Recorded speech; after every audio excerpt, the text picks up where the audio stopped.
Okay, so today we're going to be graphing sine and cosine functions, moving from the unit circle to the coordinate plane.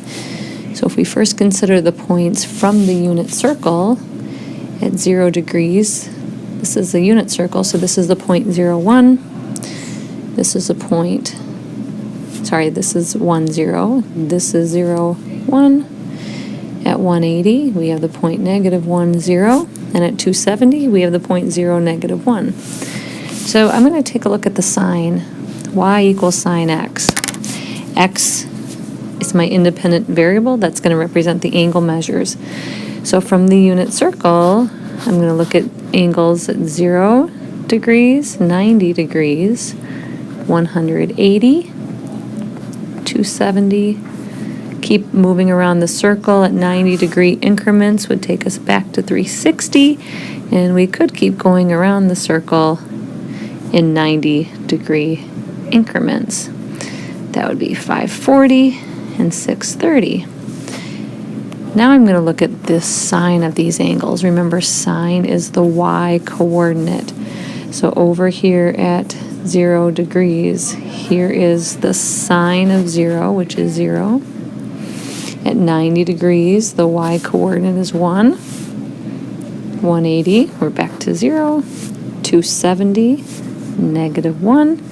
And now I'm going to be repeating around the circle, so this pattern of 0s, 1, and negative 1 is going to continue to repeat. For the cosine, now I'm looking at the x coordinates of the points. I'm going to use the same angle measures for x. Keep wrapping around the circle, 450, 540, 630. I could keep going, but I'm not going to. Cosine is the x coordinate. So now I'm looking at 0 degrees, the cosine is 1. At 90 degrees, the cosine is 0. At 180, the cosine is negative 1. 270, 0. Back to 360. My pattern continues to repeat. Now I'm going to take these points from the XY chart and graph them on the coordinate plane, the XY plane. So we're going to take a look at sine. So from my values right here in this XY chart, I'm going to plot my points. 0, 0, 90, 1, 180 is 0, 270 is negative 1, 360 takes us back to 0. So I can see this pattern that continues to repeat. If I went around the circle in the clockwise direction, I would see negative 90 would have a sign of negative 1, negative 180, 0, 270 is 1, and negative 360 would be back to 0.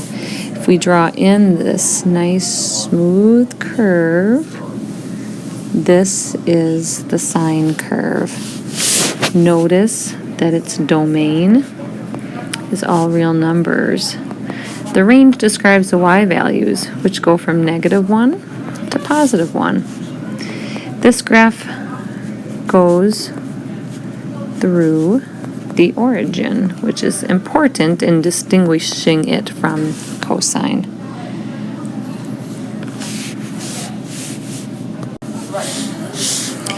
If we now take our points from the XY chart for cosine,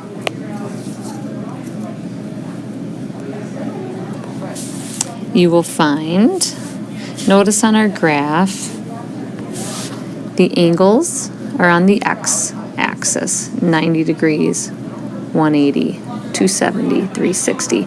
We could also graph in radians if we'd like, but we're going to stick with degrees. So from our XY chart for cosine, we have the point 0, 1, 90, 0, 180, negative 1, 270 is 0, and 360 is 1. If we went around in the clockwise direction, negative 90 has cosine of 0, negative 180 is negative 1, 270 has a cosine of 0, 360 has a cosine of 1. Connect the points with a smooth curve, and this is what cosine looks like. Notice for cosine, high points are at 1, low points are at -1. So that means our domain is all reals. The range, the y's are from -1 to 1. The cosine curve does not go through the origin. It starts at a high point. And that point is 0, 1. That's our y-intercept for cosine. These curves are called periodic functions because their values repeat forever in regular intervals, which are also called periods.